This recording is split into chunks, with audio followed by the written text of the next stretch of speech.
This is the Impulsive Thinker Podcast, a show for high-achieving ADHD entrepreneurs. Together, we will inform and educate you about how to improve your self-awareness while developing systems, routines, and habits for conquering the entrepreneurial world.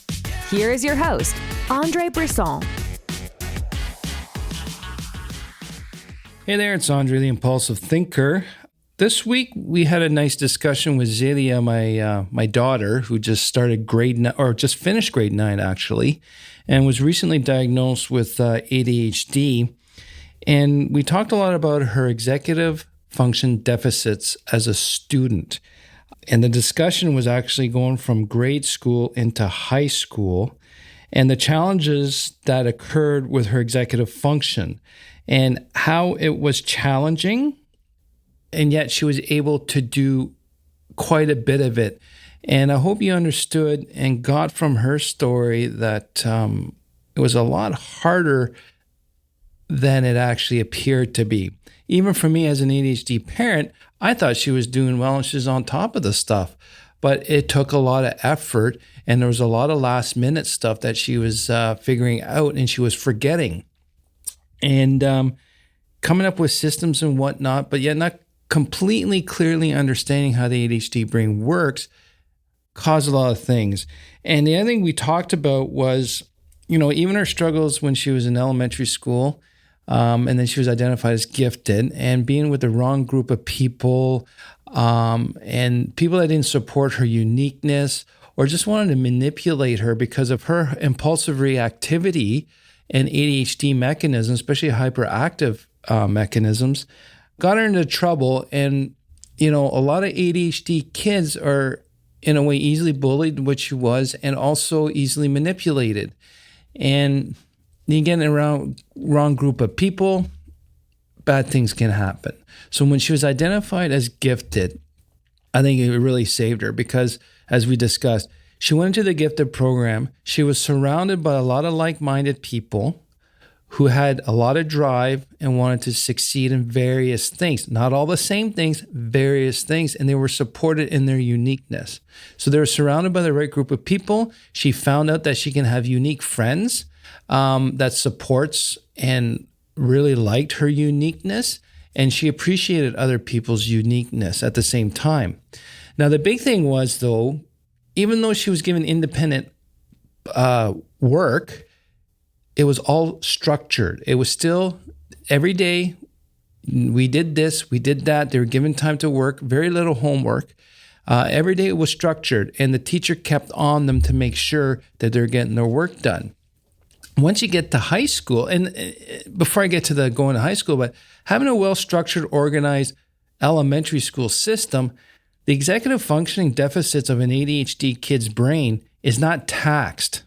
Okay, what they're actually going to challenge, or what their biggest challenge will be more about inattention, hard to focus, but the structure of staying on top of things and doing what's decided, it was decided by someone else. So the structure is there to meet deadlines. Okay, now go to high school.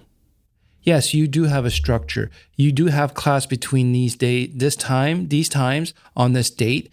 Either if your semester system, it's the same every day, or if it's an alternating structure, schedule-wise, that's structured. But what is not structured is when you're supposed to get your work done, the deadlines, the project deadlines, figuring out how to work, do homework, and work in between classes or at lunch, make these decisions and what's a priority to get done. That's executive function tasks. And you're not really held accountable until the due date. So that's why my daughter was really working hard. And then the night before would be, oh my God, I forgot I got to do this. 8, 9 o'clock at night, and she'd be up till midnight to do it. And it really reminisces with me. Like, yeah, I thought, that's just the way I did things, but that's how it happened. I always forgot. And she just did not, she was relying on her memory because that's what everyone else does. She was relying on her ability to remember. That's what everyone else is able to do. But in actual fact, we can't. Just because of that now and not now time frame really messes it up. So that was the two biggest challenges. And that was a lot of times kids, especially, I believe, don't quote me on this, but from my reading, what I'm understanding is that girls tend to be more diagnosed with ADHD once they get into high school because of the executive functioning deficit issues that we have. Boys, hyperactive, disruptive, that's the old stereotypical, age-old, easy to identify. But a lot of the inattentive, and especially the people who are gifted or do well in school are often overlooked. And because they're doing the work, they're getting good grades, so it's working. But what they're not seeing is the silent suffering that they're going through to make it work. Okay, so executive functioning deficits really shows up in high school. And the other thing too that changes with high school versus the elementary school. Elementary school, you're stuck with your class all year, and you kind of get used to them, and the social structure is kind of predetermined. Most cases, it's an okay experience. Rare case, it's an awesome experience. And rare cases, it's an extremely horrible experience. But in high school, there's no social structure where you should stay with this class or with this group of people. You have to go out now and socially interact and start making these executive functioning type of decisions on people interactions. And that gets taxed. And with our empathetic and our gracious emotional brains, we can get drawn in the wrong direction. And it's a lot of experimentations and a lot of, I'm not speaking in relation to Zilia here. This is just in my experience and what I've seen with others, is we get rejected a lot from the different groups and the different people because we're just different. We don't do the same things. We don't see things the same way. So, the main reason I wanted to bring Zilia on to talk about her executive functioning deficits and how she got diagnosed in university is for one simple thing. I wanted you to hear it from a kid's perspective in their own words. Her own words, not mine, not scripted. She explained it exactly how she's experiencing and how she sees it. There's no adult interpretation or modification in there. That's what's important. Because we as parents, or even as adults, if you don't have kids, we can't relate what the kids are thinking because we either brush it off or we negate what they say, okay? And at the same time, and we believe we get what they are saying.